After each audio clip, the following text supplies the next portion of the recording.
Listo, entonces.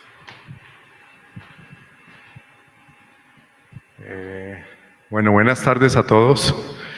Mil gracias por su asistencia, tanto presencial aquí en el Paraninfo de la facultad, como a quienes nos están acompañando a través de Internet en el canal de YouTube de la Facultad de Ingeniería. Esta es la primera sesión del seminario permanente del Grupo de Investigación en Ingeniería de los Recursos Hídricos para este segundo semestre del año 2023. Nos acompaña Pedro Felipe Arboleda. Pedro Felipe Arboleda ha sido casi como de la casa. Él culminó su pregrado en Ingeniería Civil hace varios años. Hizo la maestría con nosotros en temas relacionados con hidrología y con climatología. Y luego emprendió su búsqueda de doctorado y se fue a Francia, a la Universidad, a la Sorbona, en donde recientemente culminó sus estudios doctorales. Bienvenido nuevamente a esta su casa, Pedro Felipe. Él nos va a presentar hoy una charla que ha titulado Empresas y reflexiones en modelación hidrológica, ventajas, limitaciones y perspectivas. Un poco como tratando de contextualizar aquellos ejercicios iniciales que hacía él en su tesis de maestría, ¿cierto? Como parte de las actividades del grupo de investigación y de un proyecto de investigación que desarrollábamos en ese momento, y su comparación, digamos, con la evolución que ha tenido después de su doctorado. A partir de eso, entonces, adquiere una serie de lecciones aprendidas que hoy amablemente ha querido transmitirnos. Entonces, el espacio es suyo. Pero Felipe, gracias de nuevo por la invitación. Yo pensaría que destinemos una hora o una hora y cuarto a la presentación. Con eso nos queda espacio para hacer preguntas tanto en vivo aquí en el auditorio como preguntas a través de las redes. Les agradecemos hacer los comentarios correspondientes en el YouTube. Yo estaré un poco pendiente del YouTube para lanzar las preguntas a Pedro Felipe. De nuevo, mil gracias a todos y espero disfruten mucho la presentación. Gracias. Bueno, muchas gracias. Muchas gracias al profe por la presentación. Bueno, voy a empezar esta presentación tratando de explicar algunos conceptos que pueden ser interesantes para el resto de la presentación y para la modelación en general. Entonces, la primera pregunta que yo creo que nos tenemos que hacer es, ¿qué significa modelar? ¿Por qué modelamos? ¿Cómo lo hacemos y cuáles, digamos, los motivos que nos llevan a utilizar este tipo de herramientas?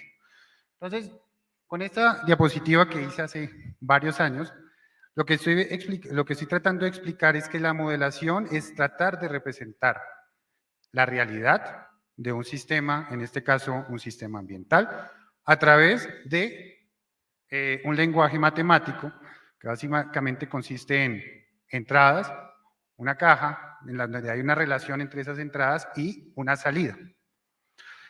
Este tipo de representaciones de la realidad pueden ser tan complejas como se quiera y digamos, los objetivos para la modelar pueden más o menos clasificarse en tres tipos. El primero es organizar todo ese conocimiento de manera estructural para conocer entonces cuáles son los procesos que vemos dentro de ese sistema natural, cómo se relacionan esos procesos los unos a los otros y cuáles son sus afectaciones. El segundo motivo puede ser el de examinar la validez de los datos que observamos, saber si esos datos corresponden a lo que nosotros conocemos o no, o, en el sentido inverso, ver si las hipótesis que le hemos impuesto al modelo acercan los resultados a esas observaciones.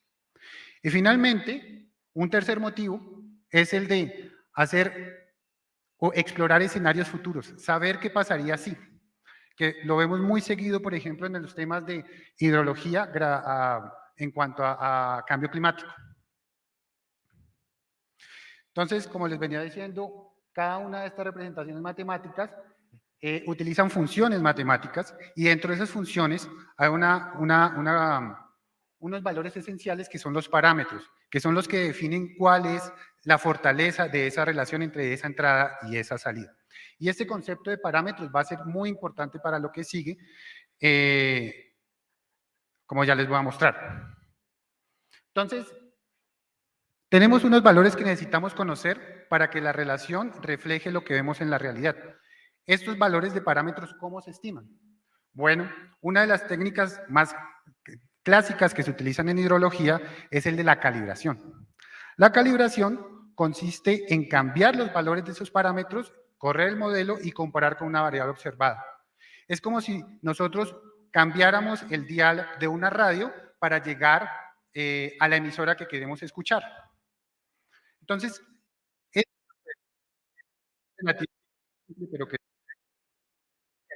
da la sensación de ajuste cero. Pero siempre nos podemos hacer la pregunta, ¿es adecuado? Hacemos una calibración con un solo tipo de parámetro, ¿es suficiente? Los valores de los parámetros normalmente tienen una gran heterogeneidad espacial. Entonces, ¿cómo podemos alimentar un modelo utilizando, por ejemplo, solamente un solo valor de parámetro? Todo ese tipo de preguntas, pues, nos llevan a decir que tal vez esa sensación de ajuste puede no estar siempre justificada. Y por otro lado, como vamos a ver más adelante, ¿qué pasa cuando el modelo es tan complejo que yo tengo muchísimos parámetros? Es decir, que ya no tengo un dial para la M, un dial para el FM y un dial para el volumen, sino que tengo 50 o 100 parámetros diferentes. Bueno, este tipo de preguntas las vamos a intentar resolver también durante esta presentación. Sobre las diferentes técnicas que existen para tratar de hacer esta calibración, pues existen por montones. Podemos clasificar los diferentes tipos, por ejemplo, entre manual y automática, entre calibración que utiliza una sola función objetivo, que es la que me está diciendo si me estoy acercando a los valores observados, o múltiples funciones objetivos, aproximaciones bayesianas, algoritmos genéticos, etcétera, etcétera, etcétera. Existe una diversidad enorme en cómo atacar ese problema de optimización desde un punto de vista matemático, y es un campo que continúa en desarrollo hoy en día. Pero en ninguna de estas técnicas responde a la pregunta de ¿qué pasa cuando tenemos una imposibilidad de calibrar? Finalmente, entonces, quiero terminar esta parte con esta frase. Todos los modelos están mal, pero algunas son muy útiles. Una frase de George Box se estaba refiriendo en ese momento a modelos estadísticos, pero que se pueden utilizar también. Es una frase que yo creo que se puede utilizar también, por ejemplo, para modelos ambientales que tratan de simular, por ejemplo, el ciclo del agua y la hidrología. Y efectivamente, entonces, esta frase a mí me lleva a hacer varias preguntas.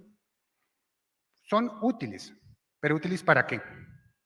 Porque, ¿qué tan útiles son esos modelos para responder esas preguntas que queremos responder? Y finalmente, esos modelos solamente se pueden utilizar para esas cosas en las que fueron definidos al comienzo, o yo también las puedo utilizar para otras cosas. Entonces, con esta pequeña introducción, los puntos de esta presentación van a comenzar con un ejemplo de modelación de los modelos Land Surface. Voy a explicar brevemente qué es un modelo Land Surface en Colombia, en donde utilizamos y aplicamos el modelo Mesh. Luego, voy a pasar a mostrar cómo se utilizan estos mismos modelos Land Surface para en la simulación del modelo, de un modelo de clima, para intentar entender cuáles son las interacciones entre la superficie terrestre y la atmósfera. Y finalmente, voy a terminar con algunas perspectivas de modelación. Entonces, pasemos al segundo punto de la presentación, un ejemplo de modelación en Colombia con el modelo Mesh. Y quiero empezar entonces esta parte diciendo muy brevemente qué es un modelo Land Surface. Un modelo Land Surface es un tipo especial de modelo que representa la parte continental del sistema Tierra. Por lo tanto, puesto que representa la parte continental del sistema Tierra, va a incluir procesos del ciclo del agua y toda la parte de hidrología, así como todo el tema de balance energético y la representación de la biosfera y de otros ciclos, como el ciclo del carbón. Esto quiere decir que incluye una cantidad de procesos enorme que no solamente se reducen a los flujos de agua, pero que en algunos casos los va a afectar. Por ejemplo, en el caso de la radiación, es muy importante la parte de la radiación que se va a convertir en evapotranspiración. Eso va a afectar el ciclo del agua. Y, por ejemplo, la representación de la biosfera va a hacer que la parte de la transpiración, es decir, el agua que la planta va a permitir que escape hacia la atmósfera, también va a afectar el ciclo del agua. Vemos que tiene muchísimos procesos, diferentes tipos de procesos. Y entonces, a partir de la introducción nos podemos hacer la pregunta, ¿cuántos parámetros tiene un modelo Land Surface? La respuesta es muchos. En el caso del modelo MESH, por ejemplo, podemos contar alrededor de 50 parámetros mal contados. Tenemos parámetros de cobertura vegetal, parámetros del suelo, parámetros de tránsito del drenaje a través de los ríos y parámetros del paisaje. Y esto quiere decir entonces que no sabemos si la calibración en este caso es posible.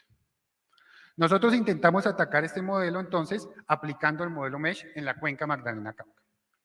Para eso, entonces, necesitamos una serie de mapas que nosotros llamamos acá mapas estáticos que reflejan algunas características del paisaje. Y necesitamos, obviamente, alimentar el modelo con variables meteorológicas, 7 variables en este caso. Finalmente, también necesitamos los valores de parámetros y de configuración del modelo y con esto, finalmente, podemos correr el modelo. En este caso, corrimos el modelo a una escala intradiaria de alrededor de 3 horas y a una resolución de 0.1 grados, que alrededor de 10 kilómetros en la cuenca Magdalena-Cauca. Como salidas del modelo, ¿qué tenemos? Tenemos caudales en puntos de control, pero además de eso, como vamos a ver, tenemos otras variables muy importantes en el ciclo del agua, como son la humedad del suelo y la evapotranspiración. Pero teníamos el problema entonces de no saber cómo organizar estructuralmente el modelo, cómo organizar la configuración del modelo, por ejemplo, cómo representar todas las coberturas de suelo, qué variables utilizar. Por eso, antes de aplicar el modelo a escala macrocuenca, decidimos hacer una pequeña prueba piloto en el río Coello. El río Coello tiene alrededor de 1.600 kilómetros cuadrados, muy pequeño frente al Magdalena-Cauca, que tiene alrededor de 257.000, y probamos 3 configuraciones diferentes y hicimos el proceso de calibración, en este caso una calibración automática, con cierta cantidad de funciones objetivo, que es lo que yo les decía al comienzo, tratar de llegar, moviendo botones de esa radio, tratar de llegar a los valores que se observan de caudal a la salida de la cuenca. Con esta información, y gracias al apoyo de la Universidad de Saskatchewan, que prestó durante unos meses el clúster Plato para hacer estas simulaciones, pudimos definir una configuración general del modelo y lanzar entonces la aplicación del modelo MESH en la macrocuenca Magdalena-Cauca. Pero entonces el problema era enorme. Era mucho más grande que el problema original en la cuenca del río Coello. Esta vez teníamos 57 parámetros y debido a que había muchos puntos de control, decidimos utilizar 2 funciones objetivo en vez de uno solo. Es decir, que en este caso no teníamos que intentar llegar a una sola estación de radio, sino a 2 al mismo tiempo, lo que complexificaba el problema. Tratamos de representar toda la heterogeneidad espacial a partir de información de elevación y de cobertura, utilizando un elemento que se llama el GRU, Grupo de Respuesta Unitaria, y lanzamos un tipo especial de calibración automática utilizando campañas de calibración. Es decir, que no corríamos el modelo una sola vez, sino que hacíamos cortes después de cada cierto tiempo para ver el modelo cómo iba evolucionando ese proceso de calibración y cómo podíamos mejorar. Entonces, los resultados generales nos mostraron que en la cuenca del río Coello teníamos una buena representación, por ejemplo, si no utilizábamos ciertos módulos del modelo. Estos módulos son unos módulos especiales de tránsito en ríos que se llaman RTE, y cuando aplicábamos esos módulos, el modelo desmejoraba. Entonces, una de las primeras informaciones que recibimos es que no podíamos utilizar este tipo de módulos en la simulación, y por otro lado, nos dimos cuenta que utilizando una cantidad más bien reducida de GRUs, que también reduce el problema del número de parámetros, podíamos obtener una buena representación de los caudales en el río Coello. Con esta información, esto fue todo el número de campañas de calibración que produjimos y utilizamos toda esta información entonces para darnos una idea y proponer una estructura general del modelo en la cuenca Magdalena-Cauca. Entonces, cuando fuimos a aplicar esta estructura general que definimos de GRUs basados en elevación y coberturas, pues las campañas de calibración arrojaron estos resultados a nivel espacial. Y estos resultados a nivel espacial, ¿qué mostraban? Que teníamos una especie de nodo muy duro en la parte alta de la cuenca Magdalena-Cauca que no parecía mejorar su representación con respecto a los valores observados, pese a que en otras cuencas sí lo hacía. Y entonces teníamos que tomar una decisión. ¿Cuál va a ser el modelo que vamos a utilizar para el resto de la investigación? Y entonces decidimos utilizar los valores de parámetros de la campaña de calibración 6, que mostraban una mayor cantidad de cuencas o de puntos de control con resultados aceptables de la función objetivo. ¿Es esto adecuado? Realmente esto es una especie de balance entre representar muy bien la hidrología de manera general, pero aceptando que en algunas zonas se va a representar muy mal esa misma hidrología. Y nos tocó hacer ese balance porque nos dimos cuenta que por el momento, con las herramientas que teníamos y con la información que poseíamos en ese momento, no podíamos hacer unas mejoras o no podíamos saber dónde estaban los problemas en cuanto a la modelación. Y aquí, con estos hidrogramas en diferentes partes de la cuenca, podemos ver, en efecto, que la simulación de caudales en las zonas altas, por ejemplo, en el Pericongo o en Arrancaplumas, era bastante eficiente. Pero en las zonas medias y en la zona del Cauca, y sobre todo en las zonas medias y en Calamar, que era la última estación que teníamos antes de la desembocadura, las funciones objetivo que están marcadas aquí con el Nash y con el sesgo empezaban a ser bastante buenas. Entonces, ese balance o ese trade-off que hicimos entre simular bien de manera general, pero muy mal en algunas zonas, pues mostraba que podíamos utilizar de pronto el modelo para algunas cosas. ¿Para qué queríamos utilizar el modelo? Y esa es la última parte de esta parte de la presentación.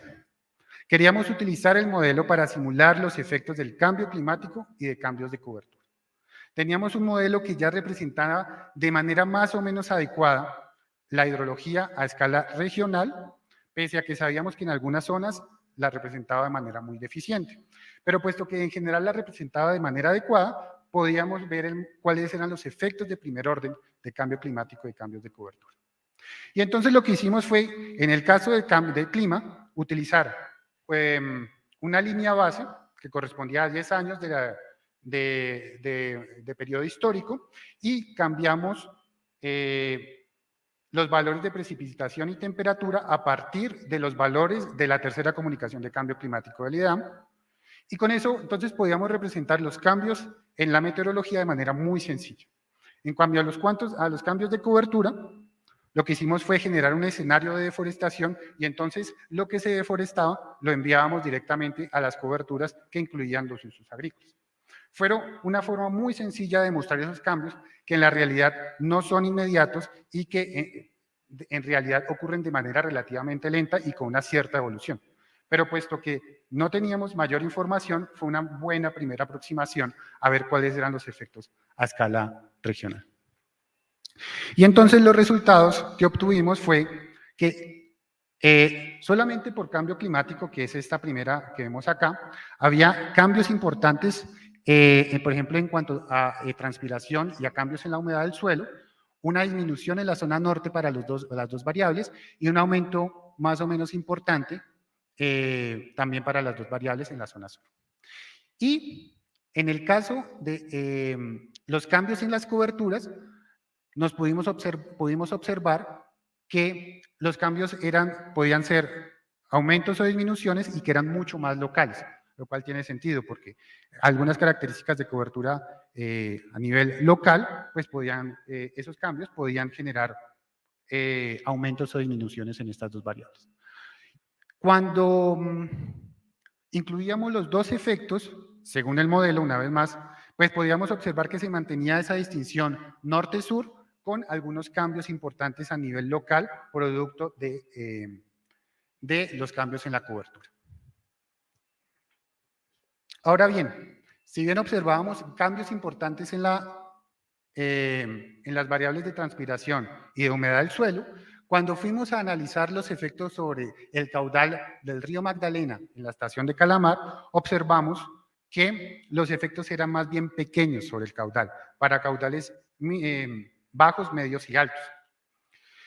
Entonces, una de las grandes conclusiones de esta parte es que esto nos da unos indicios de los efectos de primer orden del cambio climático y de los cambios de cobertura.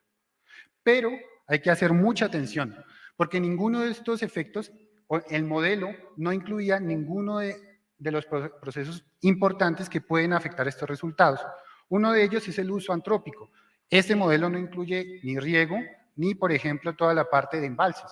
Y eso quiere decir que hay una parte muy importante de procesos antrópicos que existen, sabemos que existen dentro de la cuenca, que no están incluidos. Y por lo tanto no van a entrar a afectar estos resultados. Entonces, esa es una primera limitación de esta simulación. Y la segunda es que también existen procesos de tipo natural que no están incluidos dentro del modelo. Uno de ellos, por ejemplo, son los movimientos horizontales de agua de las zonas altas a las zonas bajas, producto de la topografía. Este modelo no incluye este tipo de procesos y más adelante vamos a ver cómo es posible reproducirlo. Bueno. Finalmente, entonces, ¿qué valor le debemos darle a estos resultados? Como ya lo dije, estos resultados muestran cambios directos, pero hay una incertidumbre muy importante en cuanto a la modelación. En este caso solamente utilizamos un modelo y un clima, un tipo de representación de la hidrología regional con un solo tipo de dato meteorológico que tiene errores. Entonces, no sabemos, o en su momento yo no sabía si estos datos eran suficientemente robustos o eran más bien inciertos. Hoy en día, viendo un poco estos resultados, me doy cuenta que si bien los resultados eran robustos en cuanto a direcciones, en cuanto a magnitud de pronto, había todavía mucho trabajo por hacer. La tercera parte, entonces, se va a concentrar en la simulación del sistema Tierra. Y me voy a concentrar en la parte del land surface dentro de uno de estos modelos climáticos o GMC, modelos de circulación general. Entonces, hasta ahorita yo he dicho que modelar puede ser una buena idea y en el caso de la hidroclimatología no es la excepción. Pero entonces la primera pregunta que quiero responder acá es, ¿cómo se modela el clima? Realmente un modelo climático no es un solo modelo, sino 4 modelos. Tenemos un modelo de hielo marítimo, un modelo de océano, un modelo atmosférico y los que ya hemos venido diciendo, los Land Surface Model, modelos de la superficie terrestre. Como mi objetivo es estudiar procesos de tipo hidroclimatológico, entonces yo me concentro en los modelos atmosféricos y de Land Surface en este caso. ¿Cómo podemos utilizar en este contexto un modelo Land Surface? Bueno, si utilizamos el modelo Land Surface acoplado al modelo atmosférico, es decir, que todo el forzamiento atmosférico va a venir de lo que simule el modelo atmosférico, vamos a decir que está acoplado o en modo online. Y en este caso, el interés de hacer ese tipo de acoples es que la atmósfera va a responder a cambios en el modelo Land Surface. Por ejemplo, si yo incluyo un nuevo proceso en el modelo Land Surface y comparo una simulación sin este nuevo proceso y con este nuevo proceso, yo voy a poder observar cuáles son los cambios en la atmósfera sobre la climatología a largo plazo. Y finalmente, puedo utilizar el modelo solito. En ese caso voy a hablar de un modelo no acoplado o en modo offline. Los datos meteorológicos van a venir de una base de datos y en ese caso no voy a poder observar ningún feedback o interacción con la parte atmosférica, porque el modelo no existe, son solamente datos. Este tipo de simulaciones son muy importantes para intentar evaluar mi Land Surface, para saber si el Land Surface simula adecuadamente las variables de acuerdo a todos los procesos que están incluidos. Otra pregunta, bueno, antes de continuar, creo que ya todos se dieron cuenta que en el caso de la simulación que hicimos en el Magdalena Cauca, es una simulación de tipo offline. Es decir, que la parte atmosférica era solamente una entrada del modelo. No había ningún tipo de interacción. Entonces, ya hablamos un poco de cuáles eran las limitaciones para los resultados en la macrocuenca Cauca. Pero entonces vamos a entrar un poco más en detalle cómo se representa la hidrología en los modelos Land Surface. Como ustedes pueden ver acá, esta es una representación muy esquemática de todos los procesos que están incluidos dentro de un Land Surface normal. Tenemos la infiltración, tenemos la escorrentía, toda la parte de difusión de agua dentro de la columna del suelo. Se representa normalmente el agua subterránea y se representa un flujo base. Pero, ¿cuáles son esas simulaciones más frecuentes? Algunas ya las nombramos en la segunda parte. Bueno, primero, yo creo que ya todos se dieron cuenta, las celdas son planas. Y eso no tiene ningún sentido, más si vamos a utilizar celdas de alrededor de 100 kilómetros por 100 kilómetros. Si tomemos un pedazo de un cuadro del sistema de alguna parte del continente, 100 kilómetros por 100 kilómetros, y vemos cuál es la topografía en ese sitio, les aseguro que no va a ser plana. Normalmente hay diferencias de nivel, y esas diferencias de nivel entonces van a provocar esos flujos horizontales de las partes altas a las partes bajas. Ese tipo de procesos no están incluidos en este tipo de modelos porque se consideraba que no eran importantes tenerlos en cuenta debido al desarrollo histórico de los Land Surface. Como no existen ese tipo de procesos, además, entonces la representación del agua subterránea especialmente no va a interactuar con la atmósfera en ningún momento. Pero desde hace algunos años se sabe que eso no es cierto. La atmósfera en muchos casos y en muchas regiones puede alimentar, por ejemplo, zonas de vegetación, y esa vegetación va a producir un aumento en la evapotranspiración que va a interactuar con la atmósfera. Ese tipo de cosas es imposible verlos en este tipo de Land Surface clásicos. Y por otro lado, como ya lo había dicho, faltan muchas actividades humanas, especialmente las actividades de riego. Y ese es uno de los problemas que se atacó en la segunda, voy a mostrar cómo se atacó ese problema en el modelo tipo Land Surface. Entonces, en este caso, lo que utilizamos fue el modelo ORCID, que es el modelo Land Surface del IPSL CM6, que es un modelo de clima que se utiliza normalmente para hacer todos los análisis de cambio climático. Y en esta primera parte voy a mostrar cómo se analizó la interacción entre los flujos de ladera, es decir, flujos provocados por la topografía y el clima futuro. Brevemente, el modelo ORCID básicamente incluye los mismos procesos que se incluían en el modelo MESH, un balance de agua, un balance de energía, y una de las partes más desarrolladas de este modelo es que representa la evolución de la vegetación de manera bastante precisa a partir de 15 grupos funcionales de plantas.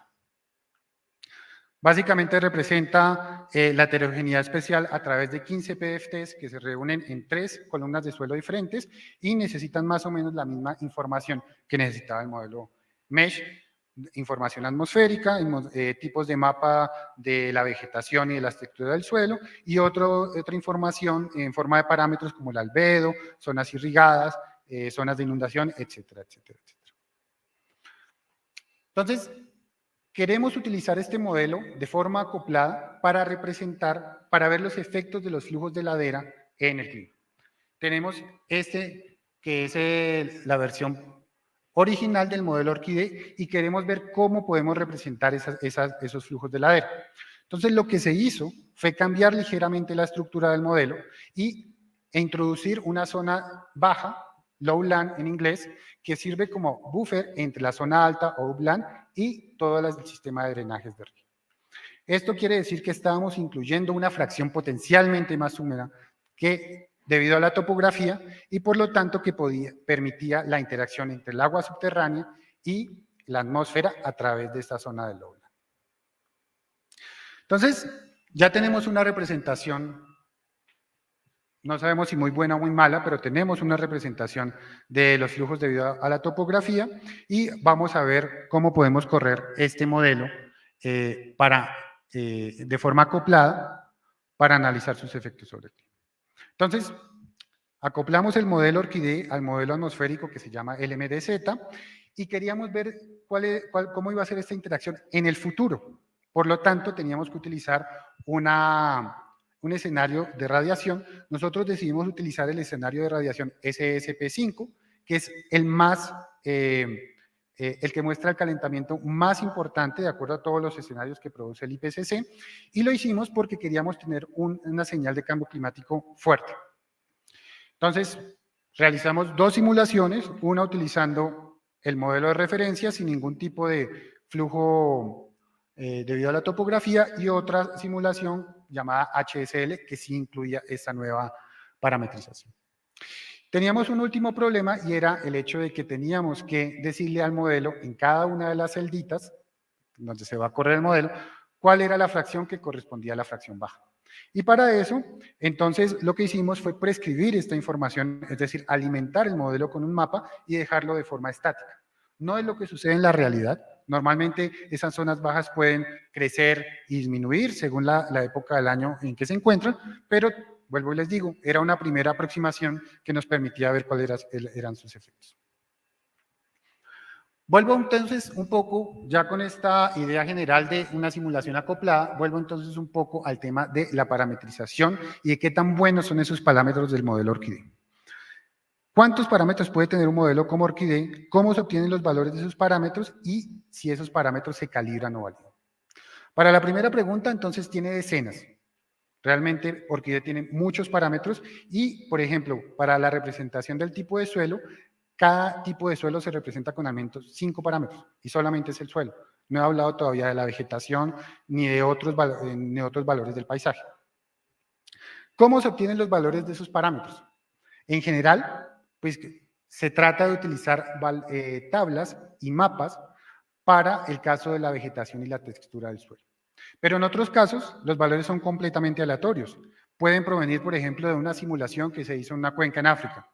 Y eso se utiliza a nivel global, lo cual no tiene mucho sentido. Pero no se tiene ningún otro valor y es preferible utilizar un valor que al menos sabemos que físicamente es posible a utilizar valores que no sabemos si funcionan o no. Y finalmente, estos valores en general no se calibran debido al costo computacional. Se hace, sin embargo, una evaluación, una validación constante de estos modelos por medio de comparación, principalmente con datos satelitales, de los cuales ha habido una explosión en los últimos años. Uno de estos tipos de evaluaciones la estoy presentando acá solamente para que vean cuáles son los problemas de este tipo de simulaciones acopladas. Aquí estoy comparando el modelo acoplado con valores observados, entre comillas observados, porque vienen de satélite, de evapotranspiración, y comparo los promedios entre 1980 y 2014. Y vemos que en el caso de las dos simulaciones, la simulación REF y la simulación HSL, hay grandes diferencias con respecto a los valores observados. Y además, en algunas zonas puede ser negativo y en otras zonas puede ser positivo. Finalmente vemos otra cosa muy interesante, y es que el hecho de activar estos flujos horizontales debido a la topografía aumenta la evapotranspiración, lo cual era una de las cosas que esperábamos, porque eso va a permitir, ese flujo subterráneo, principalmente subterráneo hacia una parte baja, pues va a permitir de pronto que la planta tenga más acceso a más agua para transpirar. Y eso efectivamente era lo que sucedía. Pero, en este caso, ese aumento de la evapotranspiración aumentaba el error de la simulación acoplada con respecto a las observaciones. Este aumento en el error era menor a la incertidumbre entre las dos diferentes observaciones que utilizamos acá, FluxNet y GLIM, que muestran también, a pesar de que son, entre comillas, observadas, muestran valores bastante diferentes de evapotranspiración. Sin embargo, nos dimos cuenta que ese aumento y ese cambio en la estructura espacial del error no era de una magnitud despreciable. Era, de acuerdo a las herramientas pues, estadísticas y test de hipótesis y todo eso, era un valor a tener en cuenta. Entonces tenemos una simulación que tiene muchos problemas. para acercarse a valores observados, al menos para el caso de evapotranspiración, pero decidimos entonces analizar cuál iba a ser el efecto de esos flujos horizontales sobre la evolución de variables hidroclimáticas bajo cambio climático. No voy a entrar mucho en detalles, pero básicamente lo que hicimos para analizar esa evolución en cuanto a las tendencias fue utilizar una clasificación climática bastante simple, que incluía datos de temperatura media del aire y del índice de aridez, y agregamos como punto adicional la tendencia de la precipitación, si era positiva o negativa a largo plazo debido al cambio climático. Y entonces los resultados de todos los grupos que estoy mostrando acá se pueden básicamente clasificar en dos tipos. Cuando la precipitación disminuía por culpa del cambio climático, de acuerdo al modelo, en general el hecho de incluir los procesos de flujos horizontales disminuía esa disminución. Es decir, teníamos una disminución más bajita. Si la precipitación iba a disminuir de 3 en 3 milímetros diarios con el modelo original, pues gracias a la inclusión de esos flujos horizontales iba a disminuir de 2. La disminución iba a ser menos importante. Y en el caso de la precipitación, cuando la precipitación aumentaba debido al cambio climático, entonces en general observábamos un aumento de la evapotranspiración, pero una disminución que en muchos casos era más bien pequeño de la precipitación y de la escorrentía. Entonces, estos resultados se pueden resumir en este diagrama, pero una vez más, si bien vemos que incluir entonces nuevos procesos dentro del Land Surface Model van a cambiar algunos de los resultados de las proyecciones de cambio climático, este efecto es débil, pero puede ser importante regionalmente. Una de las primeras conclusiones que podemos sacar de estos resultados.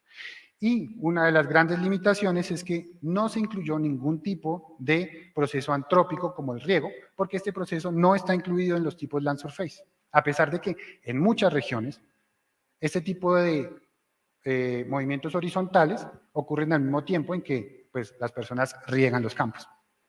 Entonces, como parte de este trabajo de ya mi doctorado, lo que se hizo fue incluir esas actividades de riego dentro del modelo de Orquídea. Para hacer esa inclusión, trabajamos sobre el código del modelo y lo que hicimos fue generar un módulo de riego que estaba basado en 4 pasos. El primero era estimar el déficit de la humedad en la zona racinaria para la columna de suelo que incluía toda la vegetación de tipo agrícola, lo que es normal porque normalmente se riega, son los campos de cultivo.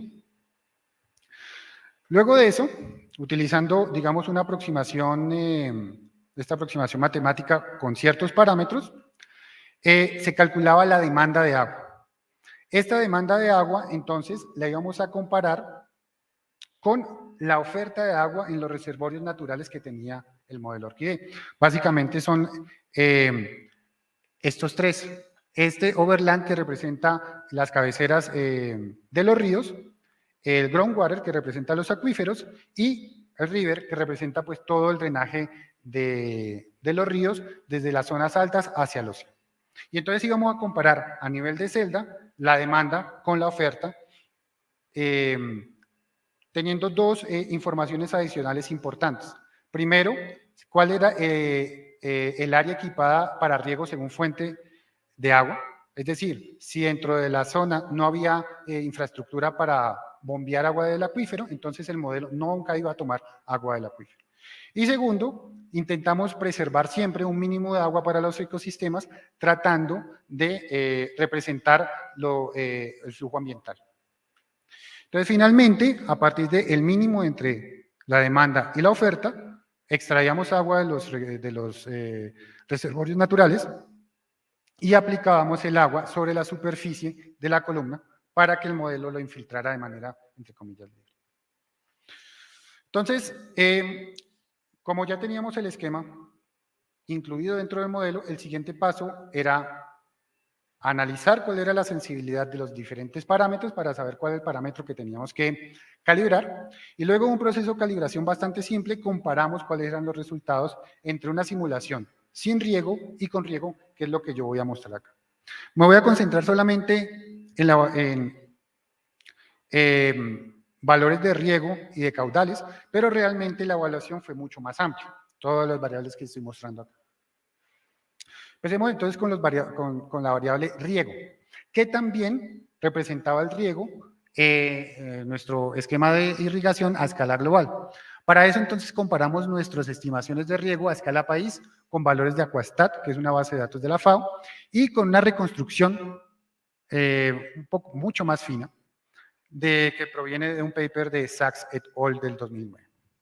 Entonces lo que observamos es que hay una subestimación del riego a escala global de alrededor de 8 a 10% según la base de datos que tomemos, y esta subestimación se concentra principalmente en India, China y Estados Unidos. Hay otros países, pero principalmente esos tres, y nos interesamos sobre todo esos tres porque son las áreas donde más zonas de riego hay. Eso quiere decir que donde más intensamente hay riego, nosotros estamos subestimando las cantidades de agua que se están poniendo sobre la superficie. Por otro lado, había otras zonas, principalmente en África y en el este de Europa, donde había una sobreestimación. Eso quiere decir que probablemente teníamos una compensación de errores. Pero, una vez más, digamos que fuimos un poco más allá y dijimos, bueno, tenemos un módulo o un esquema que más o menos de manera adecuada consigue los valores a escala global, pero tiene problemas a escala regional. ¿Cuáles son los efectos de activar ese módulo de riego imperfecto sobre otras variables? Y entonces fuimos a ver cuáles eran los cambios en algunas cuencas grandes donde había muchas actividades de riego.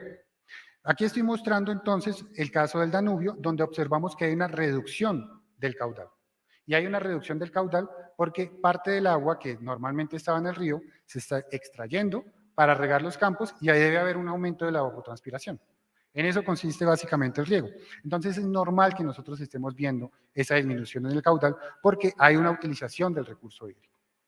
Pero, no lo estoy mostrando acá, pero nos pareció muy gracioso que pese a todos los límites que impusimos al esquema en cuanto a acceso al agua en los reservorios naturales, en algunos casos, en algunas cuencas, principalmente en las cuencas del Indus, había tanta demanda que el río parecía desaparecer en su desembocadura. Y eso es algo que nosotros hemos observado en algunas cuencas, como en el río Colorado y en la cuenca del río Indus. Eso quiere decir que pese a que el modelo era muy simple y tenía muchas limitaciones, alcanzaba a representar ciertos procesos, ciertas problemáticas que se observan en cuanto a la utilización del recurso hídrico. Finalmente, nos dimos cuenta que en este caso, ustedes pueden observar que el hecho de activar el riego parece mejorar la simulación de caudales, al menos en la cuenca del río Danubio. Pero esta era más bien una excepción que una regla. En general, en otras cuencas, como estoy mostrando acá, pero por ejemplo la cuenca del río Nilo o algunas cuencas en China, la simulación, los valores de riego parecían alejarse de los valores observados. Y entonces, no podíamos decir que todo era completamente la culpa de los problemas, por ejemplo, de los datos de entrada, los datos meteorológicos o del esquema. No podíamos diferenciar de dónde provenía el error en la representación de esos caudales. Entonces, para terminar un poco esta parte, tenemos un módulo que, de acuerdo a la evaluación, estima de manera aceptable pero imperfecta los volúmenes de riego. Y tenemos, a partir de comparaciones que hemos hecho entre los errores y otras bases de datos independientes, hay varias pistas de mejora, como introducir nuevos procesos o cambiar ligeramente la parametrización para incluir una mayor heterogeneidad de los valores de los parámetros, por ejemplo. Sin embargo, una vez más, pese a la imperfección de este esquema, podemos representar de manera más o menos adecuada y al mismo tiempo la utilización de recursos hídricos, al menos solamente para el caso del riego, y su impacto sobre los flujos terrestres a escala global. Y eso es una gran ventaja, porque antes el modelo no lo podía hacer. Ahora lo puede hacer de manera imperfecta, pero bastante lógica con respecto a lo que observamos a escala global. Entonces, ¿cuál sería el siguiente paso? El siguiente paso es hacer lo mismo que se hizo para el caso de los flujos horizontales. Es decir, lanzar una simulación acoplada y ver cuál es la evolución conjunta de las actividades de riego, los usos de los recursos hídricos y el clima bajo cambio climático. Y esa es una de las tareas que estamos trabajando en este momento con el grupo de investigación allá en París. Bueno, voy a pasar entonces a la última parte, que es un poco más de búsqueda bibliográfica y que tiene que ver con las perspectivas de modelación. Voy a concentrarme en dos conceptos. El primero es el de Deep Learning, Machine Learning, y el segundo es un concepto que ha como empezado a escucharse mucho en los últimos meses, que es el de Twin Planets. Y para eso, entonces, primero es ver como una especie de enfrentamiento que ha existido, yo siento, en los últimos años, entre simulación o análisis basados solamente en los procesos, como los tipos Land Surface, y los análisis que se basan solamente en información. Y esto se da porque en los últimos años ha habido un increíble desarrollo de toda la parte de inteligencia artificial. Y entonces toda esta inteligencia artificial son técnicas que utilizan una cantidad impresionante de información y que permiten extraer mucha información de todas esas bases de datos. El Machine Learning es una técnica especial en la que el computador mismo va a mejorar como esa eficiencia a través de la experiencia. Como necesita experiencia, necesita ser alimentado continuamente por más información, pero va a generar entonces ciertos resultados que normalmente un modelo basado en procesos no va a poder reproducir de manera tan rápida. ¿En qué puede ayudar, por ejemplo, los procesos de Machine Learning en hidrología? Y en el desarrollo de la parte hidrológica en modelos tipo Land Surface. Bueno, básicamente tenemos 5 puntos concretos. Primero, identificación de eventos y estimación de variables. Es uno de los grandes desarrollos de los últimos años. Por ejemplo, se utiliza Machine Learning para generar bases de datos de evapotranspiración a escala global. Y esas bases de datos, entonces, se pueden comparar, constituyen como especies de bases de datos independientes, y yo las voy a poder comparar con mi modelo para saber qué tan bien o qué tan mal está mi modelo Land Surface. También permite la comprensión de procesos hidrológicos. Por ejemplo, ver si ciertos procesos hidrológicos que no están incluidos dentro de los modelos Land Surface sí afectan los resultados finales sobre cierta variable, y también pueden ayudar en la parametrización de las funciones matemáticas que introducimos en esos modelos Land Surface. También una de las ayudas más interesantes yo encuentro es la utilización de estos modelos como modelos sustitutos. Es decir, tenemos mi modelo Land Surface, alimento mi modelo de Machine Learning y después utilizo este modelo de Machine Learning ya calibrado, digamos que ya se mejoró y ya se acercó al modelo Land Surface para tratar de ver cómo se va a comportar bajo ciertas situaciones, por ejemplo, bajo cambios de parámetros o bajo cambios de ciertas variables de entrada. Y como el modelo es mucho más liviano que un modelo Land Surface, pues yo voy a poder hacer muchas más simulaciones y generar, por ejemplo, análisis de incertidumbre. Y finalmente, entonces, el Machine Learning también puede colaborar en la corrección de sesgos. Por ejemplo, que la simulación de un modelo acoplado produzca de manera rutinaria mucha más precipitación de la que debe producir, y el modelo Machine Learning puede ayudar a corregir esos datos de salida del modelo.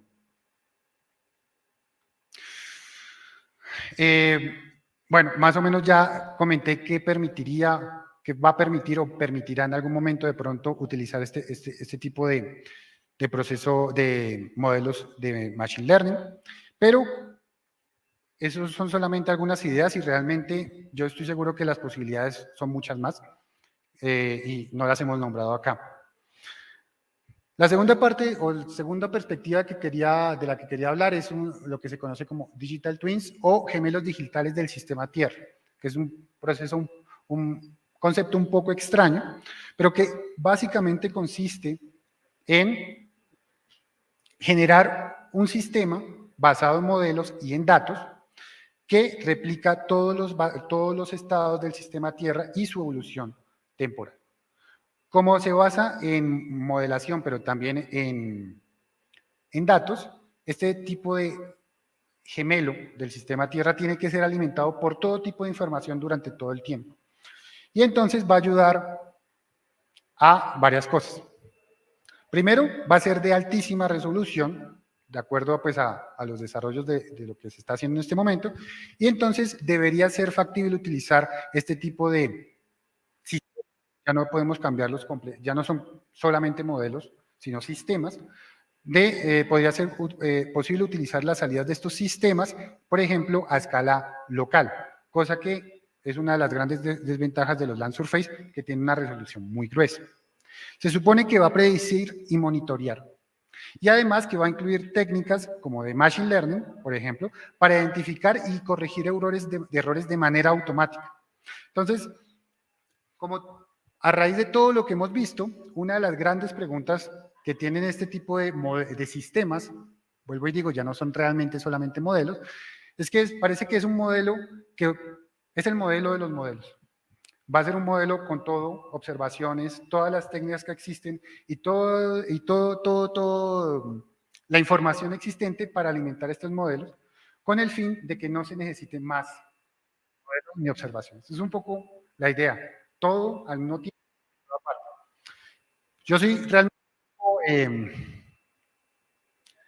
no sé si realmente se vaya a lograr llegar a tanto, pero indudablemente gracias a la explosión de información debido por ejemplo, a bases de datos satelitales, pero también otras bases de datos observados, pues seguramente sí va a ser un paso importante en la mejora de los modelos Land Surface y en la representación del sistema Tierra y en particular de la hidrología a escala global.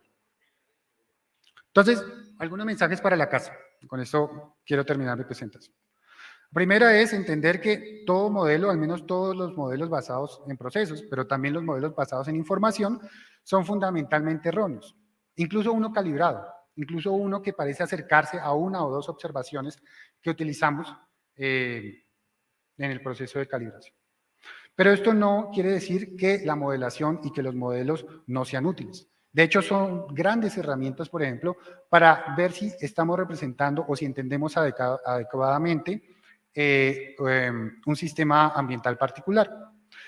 Permite comprender las relaciones complejas entre procesos dentro de estos sistemas, que tienen cientos de procesos, y entender cuáles son los efectos de cambios ambientales sobre esos sistemas. Además, permiten predecir cuál va a ser la evolución del sistema en el futuro, por ejemplo, bajo cambio climático, pero hay que tener siempre cuidado con las limitaciones del modelo. Y digamos que otra cosa que también creo que hay que tener en cuenta es que un modelo debe confrontarse todo el tiempo a las observaciones. Porque si no, sirve más bien de poco. Vamos a creer que tenemos un buen modelo cuando de pronto en realidad tenemos una representación bastante mediocre de la realidad.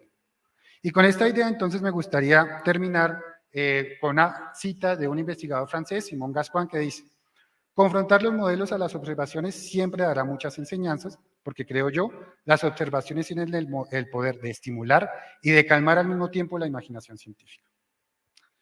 Entonces, con esto agradezco la invitación, muchas gracias y si tienen preguntas.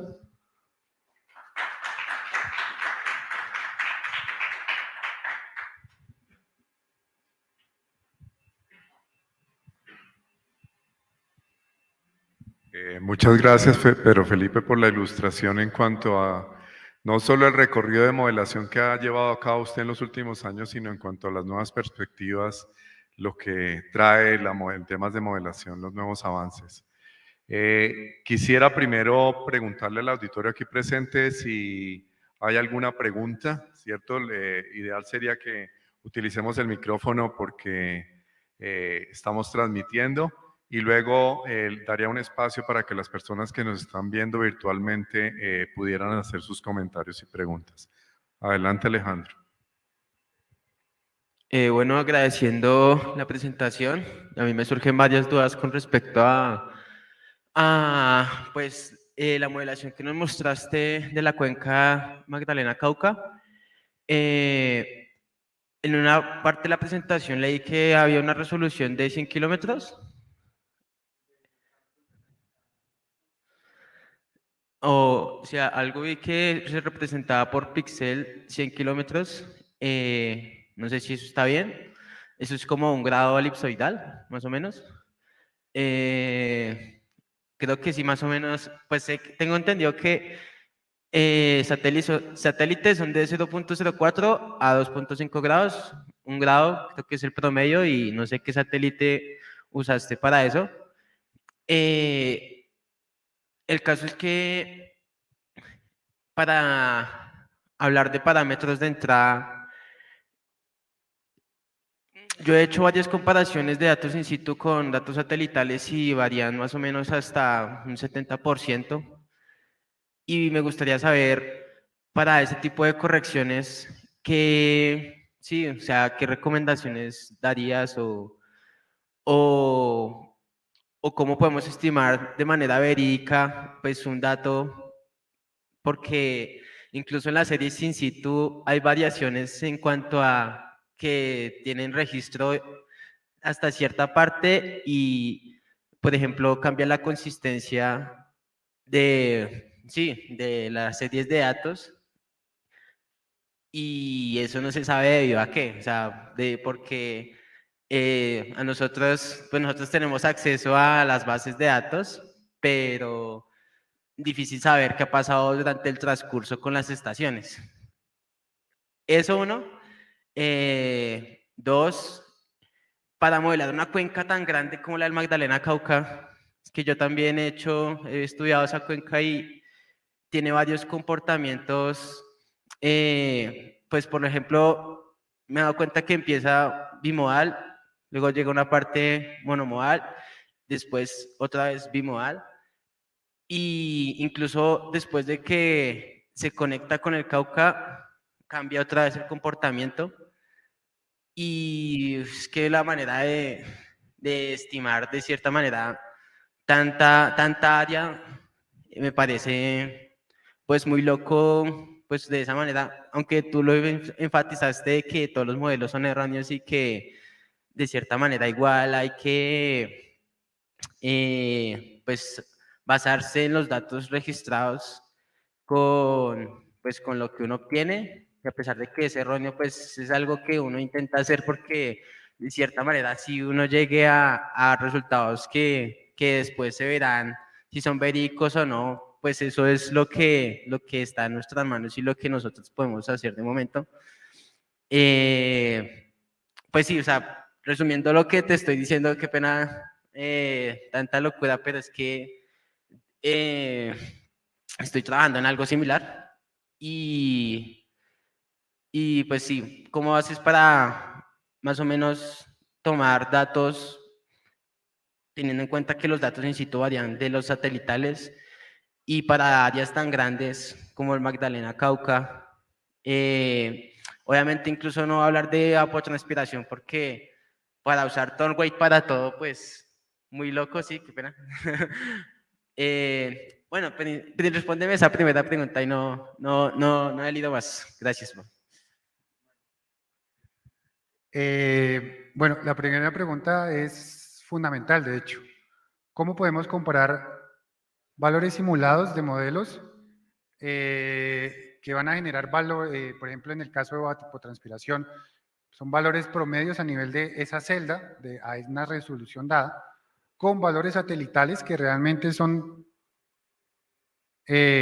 datos electromagnéticos realmente, que se transforman como una función para estimar más o menos cuál es esa variable que queremos, digamos, comparar con valores puntuales que también tienen problemas en cuanto a la medición. Y realmente, pues no tengo una respuesta, lastimosamente, porque ese es un problema que no se ha podido, digamos, resolver. El tema de evaluación de modelos, al menos a estas escalas, sigue siendo muy, muy complicado.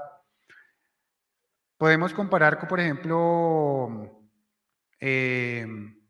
con bases de datos satelitales, pero cuando nos vamos a comparar con valores puntuales, Si hemos hecho una simulación a escala global, yo creo que es básicamente imposible. Nos tocaría hacer una simulación especial para tratar de comparar valores simulados con valores observados puntuales. En el caso de la utilización de valores satelitales, se hace rutinariamente un poco porque no se tiene nada más y da por lo menos un orden de magnitud. Pero esos valores satelitales o valores basados en modelos, digamos, en general, valores independientes, también tienen problemas. Entonces, es algo que toca hacer, toca seguir haciendo, pero que no está exento un poco de polémica dentro de la comunidad, porque sí, la evaluación de este tipo de modelos a esas escalas es bastante complicado. Y eso me lleva un poco a la segunda parte de la que estabas hablando, aunque sé que no hiciste como una pregunta como tal, pero me lleva a pensar que es una de las razones por las que a veces es tan difícil ver la utilidad de los modelos a escala regional y a escala local. Porque como estamos relativamente alejados o tenemos muchos errores en cuanto a esas observaciones, pues entonces tendemos a pensar que el modelo debe tener muchos problemas. Pero no vemos, sin embargo, las utilidades de tener una representación un poco o bastante limitada, pero al mismo tiempo bastante completa de todo el subsistema hidrológico a esas escalas.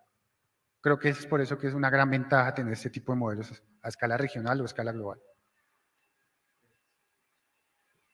Gracias, Pedro, por la respuesta y gracias, Alejandro, por la pregunta. Quisiera pasarle el micrófono a otra pregunta. Si se presentan, por favor, para que sepan quién pregunta, les agradecería. Buenas tardes, mi nombre es José Sebastián Hernández, profesor de la Universidad de los Andes. Primero, felicitaciones, Pedro, excelente presentación conceptualmente y todo el trabajo que has hecho, muy interesante y muy clara la presentación. Tengo quizás dos preguntas. La primera pregunta es con respecto a esa modificación que ustedes han planteado para incluir riego dentro del modelo global. ¿Ustedes han considerado los caudales de retorno? O sea, teniendo en cuenta que los caudales de retorno, los retornos que vienen, o sea, cuando hay un cultivo, hay una demanda, pero generalmente no todo el agua es consumida, sino hay un retorno y luego aguas abajo, el siguiente toma, o sea, hay como un reciclaje de esa agua. Y al mismo tiempo, tienen en cuenta, también han considerado, digamos, el almacenamiento temporal. Por ejemplo, en el río Colorado, ellos hacen proyecciones anuales de cuánta agua van a recibir por descongelamiento, ¿no? del snowpack. Y con respecto a eso, ellos saben más o menos cómo van a repartir el agua en el verano, ¿no? Y saben cuánto almacenar y cuánto, pues, utilizar. Pero entonces eso ya son escalas, digamos, anuales y muchas veces multianuales en el cambio de almacenamiento a nivel de cuenca, ¿no? Eso lo están considerando, estos almacenamientos, digamos, en cuanto al manejo de agua, esos almacenamientos en embalses, en reservorios, y cómo se pueden liberar en largos periodos de tiempo. Eso con el fin, digamos, de hacer un poco más precisa la representación al final de esos usos consultivos y el riego, ¿no? Yo creo que voy a quedar con esa pregunta nomás.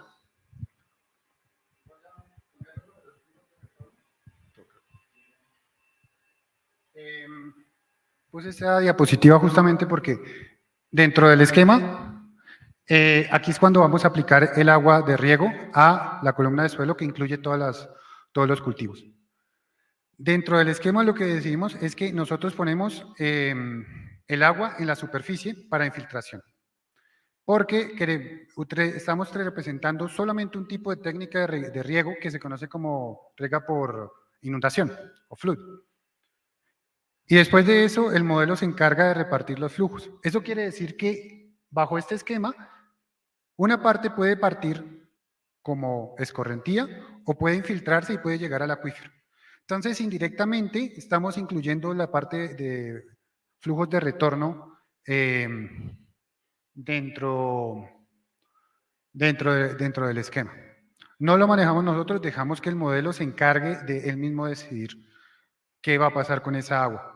Pero la idea de ponerla, pues, que se infiltre, es que se infiltre rápidamente para que la planta tenga acceso a esa agua, lo que también es un poco lógico. Sobre la segunda pregunta, efectivamente, toda la parte de embalses y almacenamiento dentro de las cuencas es muy importante y nosotros nos dimos cuenta que era una de las grandes limitaciones de nuestro modelo y que sería muy bueno, hay un grupo de trabajo que está desarrollando toda la parte de embalses dentro del modelo Orquídea. Lo está desarrollando a escala de Francia, pero ya tuvimos una primera reunión para preguntar si era posible aplicar ese mismo esquema para embalses a escala global, y la respuesta fue que sí. Entonces es una perspectiva de pronto interesante para incluir embalses con la parte de utilización de agua para riego y ver si entonces eso mejora la simulación de riego en algunas zonas. Pero en este momento, los resultados que yo mostré acá, lastimosamente no incluye nada de embalses, y sí fue una de los errores que detectamos que podrían dar pistas de mejora.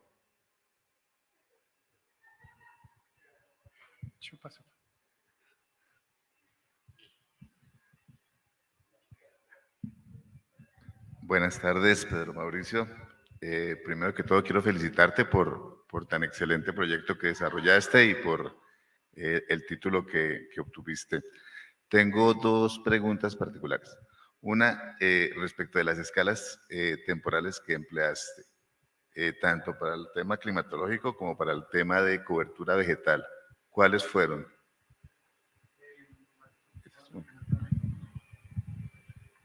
Para el tema climatológico, los datos de entrada, cuando se corren offline, normalmente los datos de entrada son 3 horas y el modelo desagrega a una escala de 30 minutos. Cuando se corre en modo acoplado, el modelo atmosférico y el modelo también Land Surface corren en una escala de 15 minutos. Y para todo el tema de cambio de coberturas, en el caso de la cuenca Magdalena-Cauca, pues no tuvimos solamente un mapa, se fue estático. Para el caso de Orquídea, tenemos un mapa cada año, es decir, que anualmente hay un cambio en las coberturas. Muy bien.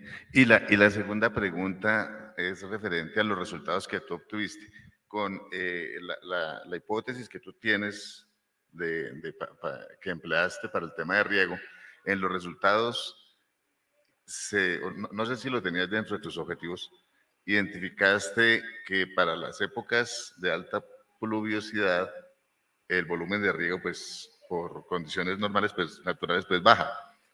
La calibración de tu modelo o la precisión de tu modelo alcanzaba a detallar eso, por ejemplo, en los resultados.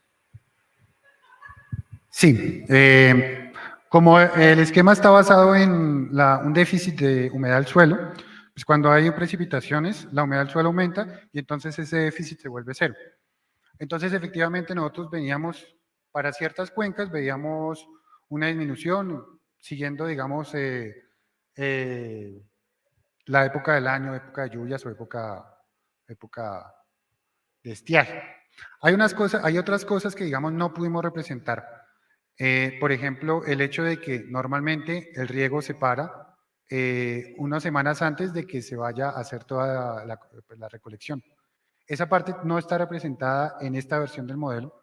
Hay unas versiones que sí representan toda la parte de crecimiento de la planta y recolección de una planta de cultivo de manera mucho más precisa, pero el problema es que, como nosotros queríamos trabajar a escala global, pues entonces necesitábamos una cantidad de información que no teníamos. Entonces decidimos irnos por lo simple. Entonces sí se ven unos cambios a nivel intraanual que probablemente tienen limitaciones, pero que por lo menos sigue, digamos, un poco la lógica de lo que debería ser un calendario de riego para ciertas regiones.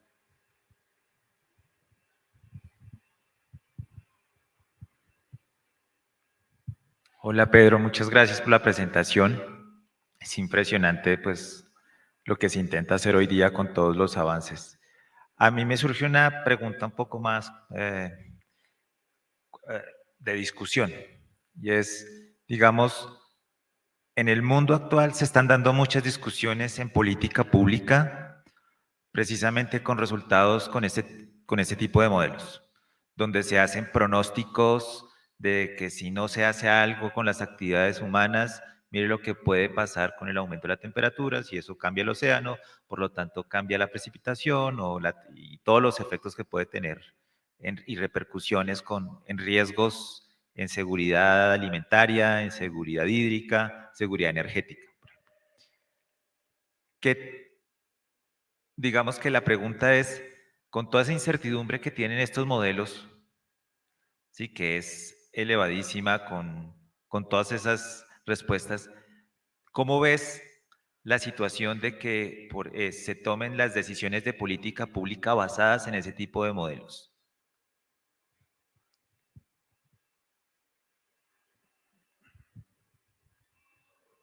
Bueno, eso es un problema bien complejo, porque inclusive estos modelos, los modelos que yo utilicé, son modelos que han mejorado mucho con respecto a las versiones de modelos de hace 20 años. Por lo tanto, los resultados también han cambiado con respecto a lo que había hace 20 años. Dicho eso,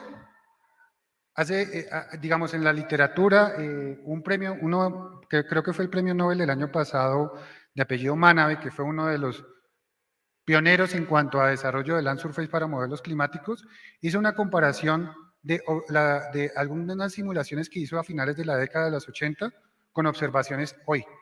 Era una comparación bastante simple y más bien, no tanto numérica, sino más bien como muy conceptual, pero lo interesante es que los resultados de los modelos de esa época, que estaban mucho menos desarrollados que estos, ya mostraban unas tendencias que se acercan a las observaciones que se ven hoy en día.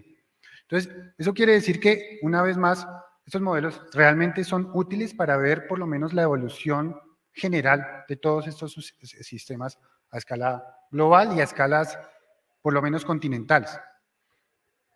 Pero, pese a que esos modelos se han mejorado y se van a seguir mejorando y van a seguir dando información que puede llegar a ser útiles a escalas bastante grandes, yo siento que el gran problema es cómo pasar de esas escalas continentales a las escalas locales. Y para eso entonces no solamente uno se puede basar, creo yo, en técnicas numéricas, por ejemplo, de downscaling, para tratar de llevar información a escalas que sean útiles a comunidades. Eso es importante, claro está, pero se queda un poco corto, porque eso va a dar solamente un insumo. Y pues ahí viene yo creo que toda la parte de trabajo interdisciplinario, principalmente con ciencias sociales, porque yo estoy representando aquí las actividades humanas, pero es gracioso, no mostré ningún ser humano ahí, ningún agricultor. Toda esa parte, cuando se baja esas escalas, tiene que ser un trabajo interdisciplinario, transdisciplinario diría yo, para poder realmente ver cómo se aterriza toda esta información a esas regiones y a esas comunidades, pues donde si yo utilizo esta información bruta, pues probablemente no está bien. Eso no quiere decir que no sea útil utilizar estos modelos. Quiere decir que hay unos pasos intermedios antes de poder utilizar la información que producen estos modelos. Eso creo yo.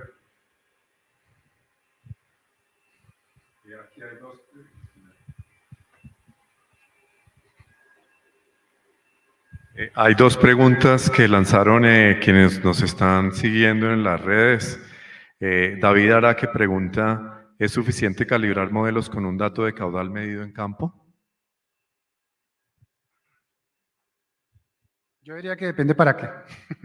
Si la idea es revisar valores o cómo se comporta la cuenca a nivel de caudales, por ejemplo, si hablamos de tema de infraestructura para un puente, construcción de un puente, probablemente sí, solamente con esa calibración con caudales sea suficiente. Si es para otros motivos, por ejemplo, representar la gestión de, no sé, de sistemas de riego dentro de una zona donde de pronto la parte de evapotranspiración o humedad del suelo va a ser más importante, yo creería que se queda un poco corto la calibración solamente utilizando caudales. Germán Niño pregunta, dice, buenos días, muchas gracias por la charla. ¿Podría darnos un ejemplo de cómo se desarrolla un modelo digital twin? Entendiendo que es un método aún en desarrollo, no me queda claro cómo se diferencia de otros modelos con entradas en tiempo real. Pues realmente lo que yo he leído, porque es un proceso que está, creo que el proyecto en la Unión Europea lo lanzaron el año pasado, algo así, y lo que tengo entendido es que de base de un modelo físico, y el modelo físico lo van a alimentar con diferentes técnicas, por ejemplo, asimilación de datos por todo lado. O sea, cuanta observación haya, se va a intentar utilizar para alimentar ese modelo. Y después van a haber otros submodelos, me imagino yo, modelos, por ejemplo, basados en Machine Learning, que van a decir si a pesar de todo ese proceso de asimilación de datos, siguen habiendo errores y dónde. Eso es lo que yo más o menos entiendo. O sea, es como todo al mismo tiempo, pero yo tampoco tengo muy claro entonces cómo se va a aterrizar eso a nivel, digamos, de manejo de la arquitectura computacional de un modelo, de un sistema de estos. Ya no podemos hablar realmente de modelos, sino de sistemas, que incluyen modelos, pero no solamente modelos, sino otras técnicas.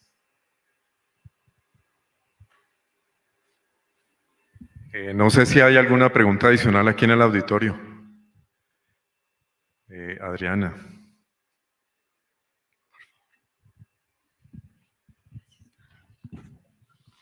Gracias, Pedro, por la charla. Adriana Piña. Tengo dos preguntas. La primera está enfocada, tú dijiste que un modelo que calibraste con el menor número de GRUs dio los mejores resultados, ¿cierto? ¿Eso cómo lo utilizaste ya en este ORCID? Y bueno, ¿y eso cómo va como con cambiar el enfoque de hacer calibración, pero haciendo regionalización de parámetros, como ese concepto de regionalización de parámetros? Y la segunda tiene que ver, de nuevo, con el riego. Tú dijiste que habían tomado, entonces, de uno de los reservorios, que me imagino que era superficial, para simular el riego. ¿Era superficial o era subterráneo ese reservorio? Bueno, sobre la primera, una aclaración. Lo del río Coello alimentó lo del río Magdalena Cauca. Pues no sé, todo lo que se hizo con Orquídea fue diferente porque pues ellos, el sistema de base ya tenía una organización diferente. Cuando hicimos y eso fue para el modelo Mesh. Entonces, lo que nosotros hicimos, lo que yo mostré de 4 o 7 GRUs, era que yo utilizaba diferentes clasificaciones de la información, principalmente de coberturas, y lo que nos dimos cuenta es que cuando llegábamos a 4 GRUs, o sea, 4 tipos de vegetación, pues no había mucha mejora que si utilizábamos una clasificación mucho más exhaustiva, que era de 7. Entonces dijimos, bueno, pues si solamente con 4 o 7 tipos de vegetación pues da lo mismo, pues entonces vamos a utilizar 4, porque nos reduce el número de parámetros a calibrar. Y entonces esa información fue la que después utilizamos en la cuenca Magdalena Cauca. Pero el problema es que era que como era mucho más grande, pues cuando cruzábamos esa cantidad de coberturas con elevaciones, pues la cantidad de parámetros a calibrar pues, se crecía a 57. Pero básicamente fue esa la transferencia de información que utilizamos entre la prueba piloto en el Coello y la cuenca Magdalena Cauca. Y pues para la segunda sí, tomamos agua de acuíferos y de superficial. Pero una vez más, digamos que una de las ventajas o mejoras del esquema es que como utilizamos información acerca de el área equipada según fuente, pues por ejemplo, si en una malla no tenemos infraestructura para bombear agua del acuífero, así tengamos un acuífero sumamente lleno, nunca vamos a ir a buscar agua al acuífero. Es como, digamos, una de las series de limitaciones que le impusimos al esquema. ¿Sí? ¿Tenemos tiempo? Corto. Pues, última pregunta. Su merced hablaba también de estimación de eventos a futuro y cambio climático. Teniendo en cuenta, pues la fiabilidad de cómo han mejorado con inteligencia artificial, etcétera, los modelos, pero ¿qué fiabilidad tiene contar con datos anteriores, teniendo en cuenta que precisamente se presenta un cambio climático y que estamos basándonos en registros de máximo 100 años? ¿Cómo vamos o sea, esos escenarios a futuro, teniendo en cuenta que solo hay registros de 100 años en adelante? Y quién sabe si en la próxima década se presenten eventos que no se registraban hace miles. Entonces, pues sí, o sea, ¿cómo se podría estimar ese tipo de eventos? Bueno, la realidad es que no se pueden estimar. Los escenarios de cambio climático son escenarios posibles de lo que podría pasar sí. El escenario que yo utilicé, por ejemplo, es el escenario más pesimista en el sentido de que nos está diciendo que no se va a hacer nada para disminuir las emisiones, sino que ellas van a continuar aumentando. Esa es como la única hipótesis en la que se basa el escenario. Bueno, y además otros de aumento de población, desarrollo económico de los diferentes países, son diferentes hipótesis, pero esas hipótesis efectivamente puede que a partir del próximo año se vuelvan completamente obsoletas. Es por eso que esos escenarios se están actualizando todo el tiempo, para tratar de acercar lo que se observa a lo que se va a modelar. Pero efectivamente, en 5 años puede haber un cambio económico terrible y entonces las emisiones bajan y eso no se incluyó. Un ejemplo es, por ejemplo, lo de la pandemia. En ningún modelo, en ningún escenario de cambio climático estaba que iba a haber una pandemia en el año 2020. Pero entonces se hace una actualización para incluir ese tipo de cosas y, bueno, hay que volver a correr los modelos y analizar.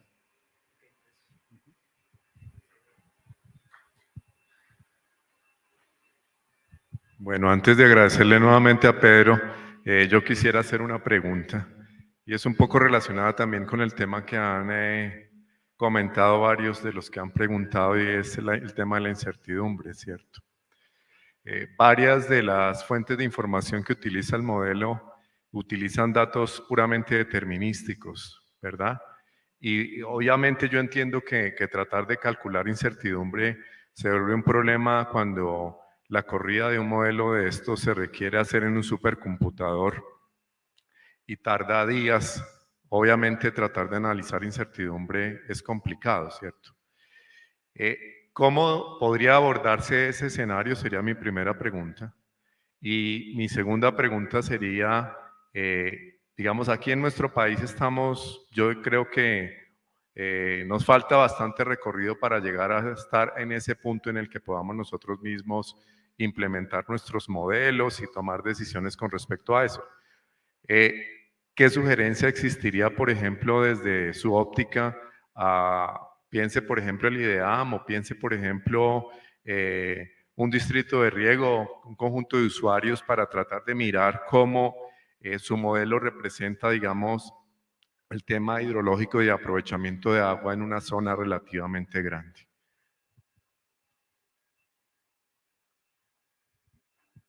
Bueno, sobre la parte de incertidumbre, sí, realmente es complicado y es una de las críticas recurrentes que surgen al mostrar ese tipo de resultados. Al mismo tiempo hay, digamos, varias posibilidades o varias perspectivas para intentar ver cuáles son las incertidumbres. Una, digamos, que se hace recurrentemente dentro de la comunidad es la comparación de varios modelos que, digamos, contienen más o menos los mismos procesos, se corren más o menos con los mismos variables de entrada, pero entonces probablemente, muy seguramente van a dar resultados bastante diferentes. Al analizar los resultados, que son normalmente bastante diferentes, eso nos puede dar de pronto información acerca de cuál es la incertidumbre, al menos de representar ese proceso, no el modelo, pero el proceso, y da algunas ideas en general acerca de qué se puede hacer. Otra posibilidad que de pronto se hable con la parte de Machine Learning es utilizar modelos sustitutos. Como los modelos de Machine Learning son mucho más livianos que un modelo Land Surface, si lo, entre comillas, calibro bien, es decir, si lo entreno bien para que se acerque a mis valores simulados, pues yo puedo lanzar después de eso cientos de miles de simulaciones y entonces generar, digamos, valores de incertidumbre acerca de las entradas originales del modelo. Es una de las técnicas que yo personalmente no la conozco, pero sé que se ha empezado como a trabajar.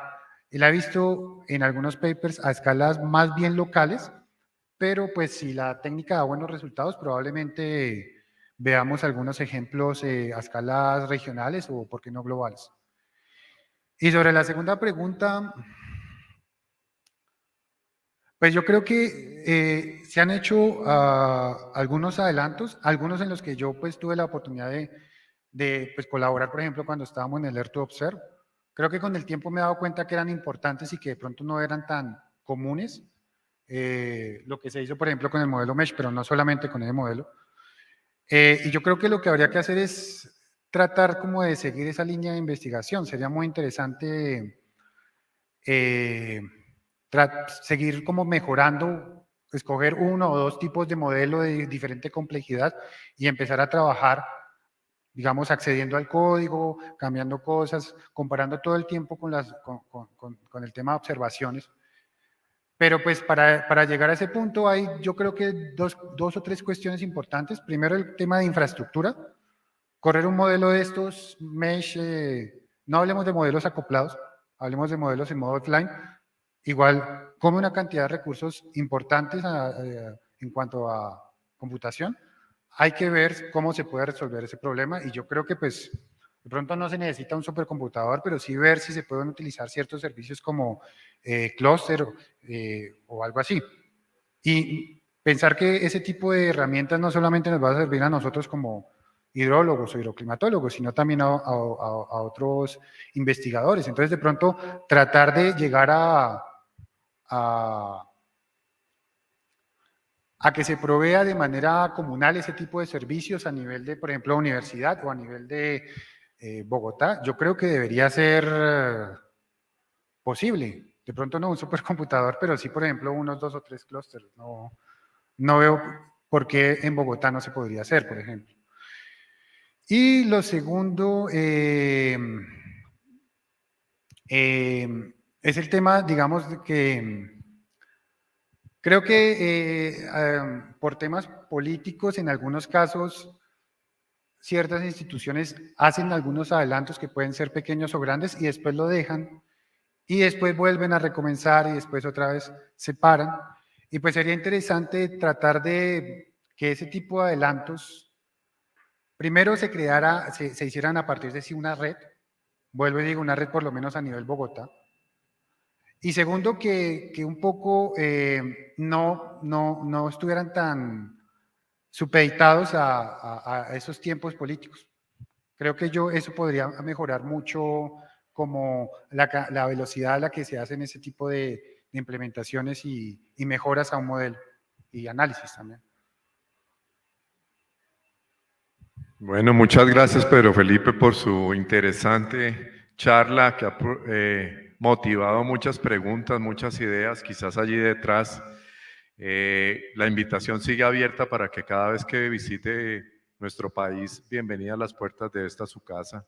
Aquí escucharemos todos sus avances, porque evidentemente pues ustedes están más adelante que nosotros en temas relacionados con investigación en estos campos de macrohidrología.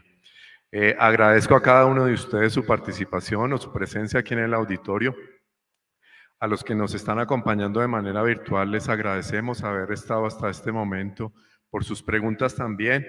Queremos invitarlos de una parte a las siguientes sesiones del Seminario Permanente del Grupo de Investigación GIREC, que estaremos informando oportunamente a través de las redes, e invitarlos a no sé si la charla del lunes también es híbrida, no sé.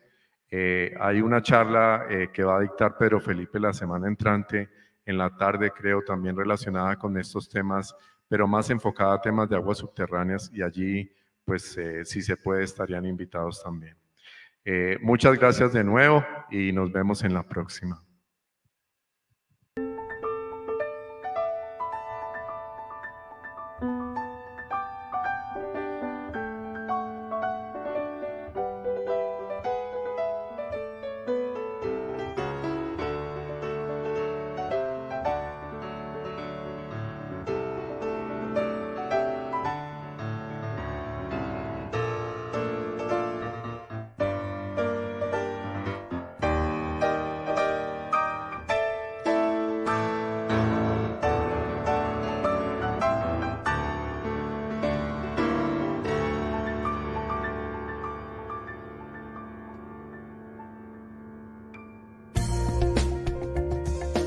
Universidad Nacional de Colombia, proyecto cultural, científico y colectivo de Nación.